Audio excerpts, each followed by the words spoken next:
Hello everyone and welcome to Civils Fundamentals. First of all, I would like to thank you इतना प्यार देने के लिए। आपके मेल्स वगैरह आ रहे हैं और आप ये पूछ रहे थे कि लेक्चर कब स्टार्ट होंगे, तो अब हम लेक्चर रीस्टार्ट कर रहे हैं, ठीक है। और मैं चाहती हूँ कि ये जो हमारे अप सेशंस आए ये वन साइडेड ना हो। मैं चाहती हूँ आप इनको ज़्यादा से ज़्यादा लोगों तक पहुँचाओ। अगर आपको अच्छे लगते हैं तो, अगर आप मेरे पहले के स्टूडेंट्स हैं तो आप प्लीज़ मुझे कमेंट में बताओ कि आप रीस्टार्ट कर रहे हो, और अगर आप नए स्टूडेंट्स हैं तो प्लीज़ आप वो भी बताइए। जो अब हम लेक्चर्स करेंगे वो सिलेबस कंप्लीट करने के पर्सपेक्टिव से नहीं करेंगे, वो अगर हम किसी भी चीज़ को समझ रहे हैं तो डेप्थ से उसे समझने के लिए करेंगे।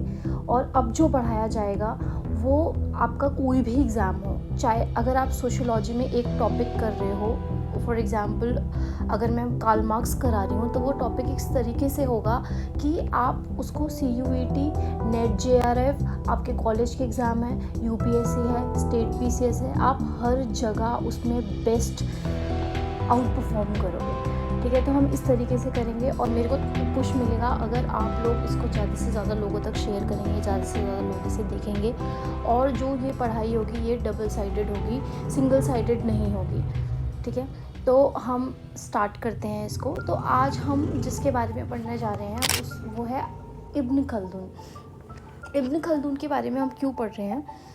PYQs अगर हम देखें UPSC के, तो क्वेश्चन इस तरीके से आते हैं कि sociology is the product of European enlightenment and Renaissance critically examine. Ibn Khaldun Europe का नहीं था। इब्न खल्दून के बारे में मैं आपको बताती हूँ। तो जब इस तरीके के क्वेश्चन आते हैं तो आप काउंटर में इब्न खल्दून के बारे में लिख सकते हो। What aspects of enlightenment pave the way for the emergence of sociology. यहाँ पर सब जो यूरोप के एनलाइटनमेंट की चीज़ें थी वो सारी डालेंगे, कोई भी इब्न खल्दून के बारे में नहीं डालेगा। तो जब आप इस तरीके की क्लासिकल थिंकर्स के बारे में अपने आंसर्स में डालते हैं तो आपका आंसर सबसे अलग लगता है, ठीक है। How did intellectual forces led to the emergence of sociology. अब यहाँ पे यूरोप के खाली इंटेलेक्चुअल फोर्सेस के बारे में सब लोग लिखेंगे, लेकिन जो और लोग हैं उनके बारे में, क्लासिकल थ्योरिस्ट हैं उनके बारे में यहाँ पे कोई नहीं डालेगा, ठीक है। तो इस तरीके के क्वेश्चन जहाँ पे डायरेक्टली नहीं पूछा जाता, या ये भी पूछा जाता है कि जो सोशियोलॉजी का एमरजेंस है वो अदर पार्ट्स में भी हुआ है वर्ल्ड के, तो उसमें आप इब्न खल्दून के बारे में लिखेंगे। जो इब्न खल्दून के बारे में अब आपको मैं बता रही हूँ, इसका जो डेटा है या जो कंटेंट है वो मैंने EPG पाठशाला से लिया है। अगर आप वहाँ से देखना चाहें, वो कंटेंट पढ़ना चाहे तो आप वो भी पढ़ सकते हैं। अदरवाइज़ मैं आप लोगों को दूंगी नोट्स, इसके प्रॉपर मैंने बनाए हैं। I will give you this, ठीक है। So let's start. Ibn Khaldun के बारे में अगर हम देखें तो इब्न खल्दून का जो बर्थ है वो 1332 में हुआ था और 1406 में इनकी मृत्यु हो जाती है। इनकी एक बुक है मुकद्दिमा। तो इब्न खल्दून एक मुस्लिम हिस्टोरियन है। ही इज़ मुस्लिम हिस्टोरियन और एक फ़िलासफ़र, और इनको हम एक सोशोलॉजिस्ट भी कह सकते हैं, ठीक है। तो इनका बर्थ हमने देख लिया। बहुत से स्कॉलर्स मानते हैं कि सोशोलॉजी को साइंस के रूप में सबसे पहले अगर किसी ने समझा तो वो इब्न खल्दून थे, ठीक है। जब यूरोप में सोशोलॉजी का जन्म भी नहीं हुआ था तब इब्न खल्दून ने सोसाइटी के रूल्स, सोशल चेंज और rise and fall of civilization को साइंटिफिक तरीके से समझा, ठीक है। तो यहाँ पर आप देखो कि खल्दून जो है वो 1332 में इनका जन्म होता है, 1406 में ये इनकी डेथ हो जाती है।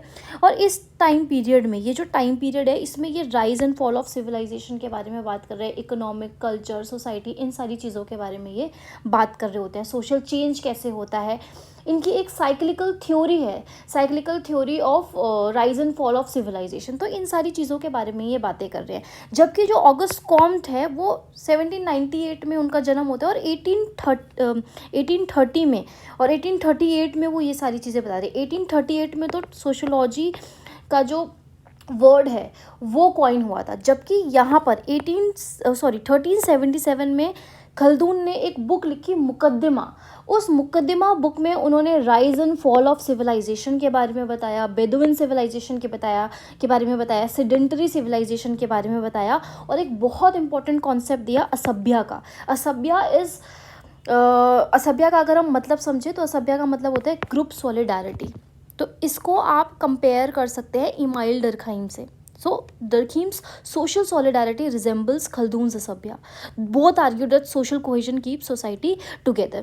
तो यहाँ पर 1830 में अगस्त कॉम्ट, जिसे हम फादर ऑफ सोशोलॉजी कहते हैं, वो कोर्स ऑफ पॉजिटिव फिलोसफी को पब्लिश कर रहे हैं और 1838 में उन्होंने टर्म कॉइन किया सोशोलॉजी, जबकि उससे 400 साल पहले इब्न खल्दून ने 1377 में मुकद्दिमा लिखी और उसमें एक कॉन्सेप्ट दिया असभ्या, which is known as group solidarity, जो आगे जाके हम डरखीम के सोशल कोहेजन से रिजेंबल करते हैं। ठीक है, इसीलिए इब्न खल्दून को हम प्रीकर्सर या फादर ऑफ सोशोलॉजी भी कहते हैं, इसी वजह से हम इनको कहते हैं। अब इन्होंने अपनी जो ये बुक है मुकद्दिमा, इसमें असभ्या के बारे में बताया है, इसमें इन्होंने rise and fall of civilization के बारे में बताया है कि कैसे सिविलाइजेशन राइज होती है, कैसे सिविलाइजेशन फॉल होती है। यहाँ पर प्रॉपर ह्यूमन सिविलाइजेशन के बारे में बताया जो आज हम पब्लिक सोशोलॉजी में पढ़ते हैं। तो ये सारी इन्होंने इकोनॉमिक सोशोलॉजी की बात करी है, सेडेंट्री सिविलाइजेशन की बात करी है, ये सारी चीज़ों की बात करी है। ठीक है, तो इसीलिए हम इनको फाउंडर या प्रीकर्सर ऑफ मॉडर्न सोशोलॉजी कहते हैं। इब्न खल्दून ने अगस्त कॉम से लगभग 400-500 साल पहले सोशल चेंज, और जब हम इनकी साइक्लिकल थ्योरी देखेंगे सोशल चेंज की, तो 400-500 साल पहले इन्होंने अगस्त कॉम से सोशल चेंज और सिविलाइजेशन को साइंटिफिक स्टडी की तरह समझा, इसलिए हम इन्हें मॉडर्न सोशोलॉजी का प्रीकर्सर या फाउंडर भी मानते हैं। ठीक है, तो हम मुकद्दिमा के बारे में देखते हैं। मुकद्दिमा क्या होता है? ये जो बुक है ये सिर्फ एक हिस्ट्री की बुक नहीं है। मुकद्दिमा में इन्होंने सोसाइटी, सिविलाइजेशन, किंगडम का राइज फॉल, ह्यूमन बिहेवियर, इन सब चीज़ों के बारे में इन्होंने बताया है। और आज हम ये सारी चीज़ें सोशोलॉजी के डिसिप्लिन के अंदर पढ़ते हैं। सो मुकद्दिमा एक अरेबिक वर्ड है और इसका मीनिंग होता है इंट्रोडक्शन, इसको हम इंट्रोडक्शन होता है। तो यहाँ पर ये जो मुकद्दिमा है ये एक कंप्लीट थ्योरी बताता है, जिसमें इब्न खल्दून बता रहा है कि सोसाइटी कैसे बन रही है, सिविलाइजेशन कैसे डेवलप हो रही है, किंगडम्स का कैसे राइज एंड फॉल हो रहा है, ह्यूमन बिहेवियर हिस्ट्री को कैसे इन्फ्लुएंस करता है। और आज हम इन सभी टॉपिक्स को सोशोलॉजी के नाम से पढ़ रहे हैं। इसीलिए जब भी एमरजेंस ऑफ सोशोलॉजी की बात आएगी, सब लोग यूरोप के थिंकर्स के बारे में लिखेंगे, थोड़ा बहुत यूएसए का लिख देंगे, थोड़ा बहुत इंडिया का लिखेंगे। इब्न खल्दून को मैंने बहुत सारी कॉपीज़ देखी है, बहुत कम बच्चे हैं, मुश्किल से मैंने 1-2 कॉपीज़ में ही देखा है जिन्होंने इब्न खल्दून के बारे में लिखा है। ठीक है, तो ये हमें ध्यान रखना है। तो ये जो चीज़ें होती हैं यही हमें +1 या +2 मार्क्स देती है और बच्चों से। मुकद्दिमा कब लिखी गई? सबसे इंटरेस्टिंग बात ये है कि ये जो मुकद्दिमा है ये 1377 AD में 5 महीने के अंदर लिखी गई थी, जब उस टाइम पे उनके जो स्टेट है, जो इब्न खल्दून है, उनके स्टेट में पॉलिटिक्स और वॉर्स हो रहे थे, तो वो एक पैलेस में जाके शांति से रहने लगे और वहीं उन्होंने सोसाइटी और हिस्ट्री के बारे में गहरा सोचा और मुकद्दिमा लिखना शुरू करी और 5 महीने के अंदर ये लिख दी। और आज भी यूनिवर्सिटीज़ में इसके बारे में पढ़ाया जाता है। ठीक है, अब मुकद्दिमा एक बहुत ही फेमस बुक है जो हमें एक्सप्लेन कर रही है ये सारी चीज़ें, ये मैंने आपको बता दिया। तो उस समय के हिस्टोरियंस जो है ना वो सिर्फ इवेंट्स लिखते थे, लेकिन मुकद्दिमा इतनी स्पेशल क्यों है? इसलिए स्पेशल है क्योंकि इसमें पहले के हिस्टोरियंस क्या लिखते थे कि कौन सा किंग आया, कौन सा वॉर हुआ, कौन जीता कौन हारा। लेकिन इब्न खल्दून जो है, इब्न खल्दून का ये मानना था, वो ये सिर्फ ये नहीं बताते थे कि क्या हुआ, वो ऐसा बताते थे कि ऐसा क्यों हुआ। तो यही उनकी ओरिजिनलिटी थी। उन्होंने हिस्ट्री को साइंटिफिक एनालिसिस के साथ एक्सप्लेन किया। और क्या बता रहे हैं कि ऐसा हुआ, कौन जीता कौन हारा, ये बता रहे हैं कि ऐसा क्यों हुआ। तो साइंटिफिक एनालिसिस की तरह हिस्ट्री को इन्होंने समझा, इसलिए इन्हें हम मॉडर्न सोशल साइंस का पायनियर मानते हैं। तो इनका मेन क्वेश्चन ये होता था कि कोई सिविलाइजेशन क्यों सक्सेसफुल हो रही है और कोई सिविलाइजेशन क्यों डिस्ट्रॉय हो रही है। तो rise and fall of civilization के बारे में उन्होंने डिटेल में बताया, जो हम इनकी थ्योरी में भी पढ़ेंगे। ठीक है, तो ये क्वेश्चंस उन्होंने साइंटिफिक तरीके से सॉल्व करने की कोशिश करी, उन्होंने पैटर्न एनालाइज किया। ठीक है, अब ये बताते हैं कि जो सिविलाइजेशन है, जो हम डिटेल में पढ़ेंगे, बट अभी ओवरव्यू दे रही हूँ मैं आपको। ये एक इंट्रोडक्टरी लेसन था कि I am back, but still हम क्या करेंगे उसके बारे में थोड़ा बता रही हूँ। इन्होंने फैक्टर्स बताए हैं कि कौन कौन से फैक्टर्स सिविलाइजेशन को अफेक्ट करते हैं। इन्होंने साइकोलॉजिकल फैक्टर्स के बारे में बताया। साइकोलॉजिकल फैक्टर्स क्या होते हैं? लोगों की थिंकिंग, जैसे मोटिवेशन, करेज, कॉन्फिडेंस। तो अगर लोग मेंटली स्ट्रांग है ना तो सोसाइटी भी स्ट्रांग रहेगी। फिर इकोनॉमिक फैक्टर्स के बारे में बताते हैं, मनी, इकोनॉमी, जैसे अगर ट्रेड, बिजनेस, एग्रीकल्चर, एम्प्लॉयमेंट, ये सारी चीज़ें अगर स्ट्रांग है तो स्ट्रांग सिविलाइजेशन रहेगी। फिर ये इन्वायरमेंट के बारे में बताते हैं कि इन्वायरमेंट भी जो है वो सोसाइटी को या सिविलाइजेशन को इन्फ्लुएंस करता है। जैसे डिजर्ट है, फॉरेस्ट है, रिवर्स है, क्लाइमेट है, different environments different lifestyle create करता है और उसी तरीके से जो सिविलाइजेशन है वो राइज एंड ग्रो करती है। इन्वायरमेंट में अगर हम डेजर्ट की बात करें तो we'll see about the Bedouin civilisation. इन्होंने बेडुइन सिविलाइजेशन के बारे में बताया और सेडेंट्री सिविलाइजेशन के बारे में बताया है और बताया है कि कैसे वहाँ पे राइज एंड फॉल होता है सिविलाइजेशन का। फिर उन्होंने सोशल फैक्टर्स के बारे में भी बात करी है कि सोशल फैक्टर्स में हम जो सबसे इंपॉर्टेंट कॉन्सेप्ट आता है वो आता है असभ्य का। ये इसको हम हार्ट ऑफ मुकदमा भी कहते हैं। सोशल फैक्टर्स इज लोगों की unity, family system, culture, religion, cooperation. सबसे इंपॉर्टेंट चीज़ इज कॉपरेशन। ये सब सोसाइटी को कैसे स्टेबल बनाता है। ठीक है, अब असभ्य के बारे में हम डिटेल में देखेंगे। असभ्य अगर हम देखें तो इतना कुछ है भी नहीं। असभ्य इज सिंपल वर्ड में अगर हम देखें तो ग्रुप सॉलिडारिटी या स्ट्रॉन्ग सोशल यूनिटी। तो ये कहते हैं कि जब एक ग्रुप के लोग के दूसरे मतलब जब एक ग्रुप जो है वो दूसरों के लिए सेक्रीफाइस करते हैं। ठीक है, जिस ग्रुप में असभ्य जो है वो बहुत स्ट्रांग होती है, मतलब ग्रुप सॉलिडारिटी या सोशल यूनिटी बहुत स्ट्रांग होती है, वो सिविलाइजेशन हमेशा राइज करती है। और जब ये असभ्य जो है ये कम होने लगती है, जब ये यूनिटी जो है ये कम होने लगती है तो वो सिविलाइजेशन जो है वो डिक्लाइन होने लगती है, उस सिविलाइजेशन का फॉल होता है। ठीक है, तो ये सारी चीज़ें हैं।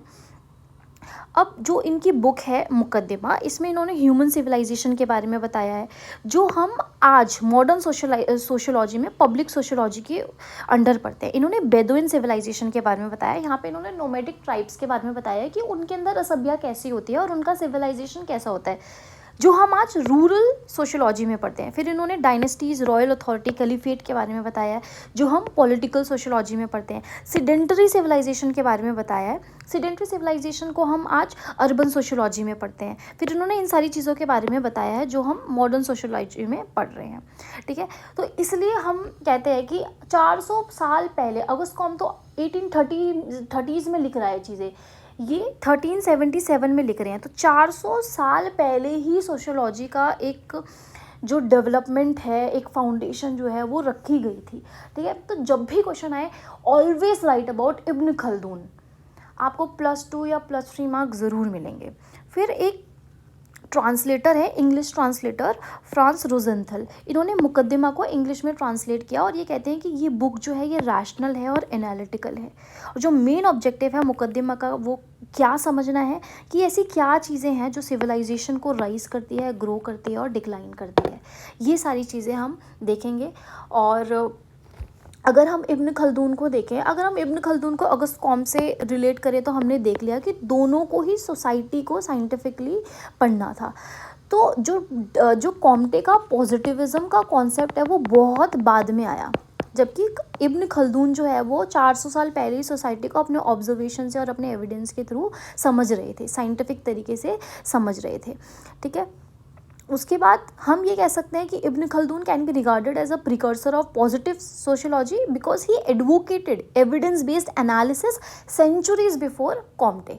ये हम कह सकते हैं क्योंकि वो भी पैटर्न के थ्रू, हिस्टोरिकल एनालिसिस के थ्रू ही चीज़ों को समझ रहे थे, तो हम प्रीकर्सर कह सकते हैं पॉजिटिव सोशियोलॉजी का इसे। तो जब भी अगर ऑगस्ट कॉम्ट के बारे में भी आए तो आप इब्न खल्दून के बारे में ज़रूर लिखिए, 2-3 लाइन में पता होना चाहिए एग्जामिनर को कि you know about ibn Khaldun, you have studied sociology.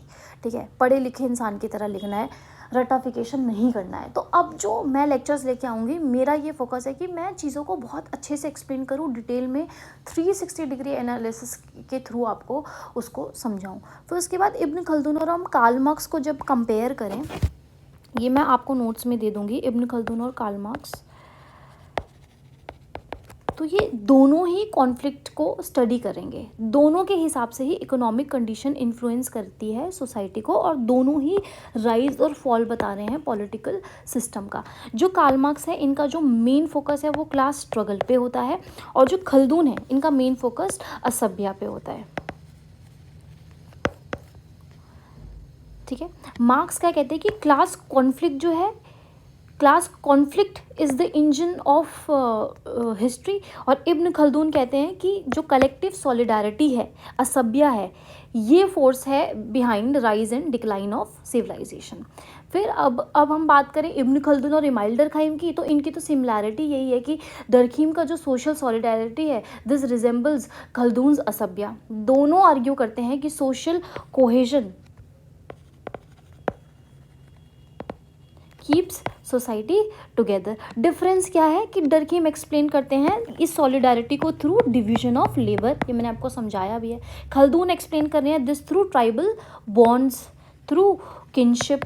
ये अभी आपको आगे समझ आएगा जब हम इनकी जो थ्योरी है, साइक्लिकल थ्योरी, ह्यूमन सिविलाइजेशन को, असभ्य को, इन सब चीज़ों को अच्छे से समझ पाएंगे। अच्छा, अगर हम खल्दून और स्पेंसर, हर्बर्ट स्पेंसर की बात करें तो सिमिलैरिटी क्या है कि दोनों ही सोसाइटी देख रहे हैं कि कैसे चेंज हो रही है ओवर टाइम, दोनों ही स्टेजेस बता रहे हैं सोशल डेवलपमेंट का। अभी समझ नहीं आएगा बट आगे मैं बताऊंगी आपको, rise and decline of civilization में तो आपको समझ आएगा। टालकोट पार्सन से करें तो दोनों ही सोशल ऑर्डर और इंटीग्रेशन की बात करते हैं। दोनों ही कहते हैं कि सोसाइटी सर्वाइव करती है थ्रू कोहेजन। पार्सन समझा रहे हैं उस कोहेजन को through institutions and EGIL framework, Khaldun समझा रहे हैं थ्रू असभ्य। तो ये सारी चीज़ें आपको आनी चाहिए, कंपैरिजन करना, सिमिलैरिटी, डिफरेंसेस बताना कि दोनों ये चीज़ बता रहे हैं, ये इसके थ्रू बता रहा है, ये इसके थ्रू बता रहा है। तो ये सारी चीज़ों पर अब हम फोकस करेंगे, जो वायर्स है वो जोड़ने पर अब हम कोशिश करेंगे, सिलेबस कंप्लीट पे नहीं। अच्छे से कैसे हम एक कॉन्सेप्ट को समझते हैं, कैसे दूसरों से +2 +3 मार्क्स एक्स्ट्रा ला सकते हैं, उस पर विल फोकस, क्योंकि सिलेबस हर कोई कराता है, ठीक है। और मैं अब बिल्कुल भी ये नहीं करना चाहती कि बस करा दिया और छुट्टी। मैं चाहती हूँ कि अगर आप मुझसे पढ़ रहे हो तो दूसरों से आपको ज़्यादा ही आता हो या बराबर का आता हो, कम ना आता हो, मेरा ये फोकस रहेगा। तो थैंक यू। नेक्स्ट लेक्चर में हम बहुत छोटी सी इसकी थ्योरी है, कंप्लीट कर देंगे। लेक्चर्स को अब मैं छोटा छोटा ही बनाऊंगी ताकि आप लोग भी बोर ना हो। नोट्स आपको जब भी पूरा कंप्लीट हो जाएगा तब आपको मिल जाएगा। Thank you and have a nice day.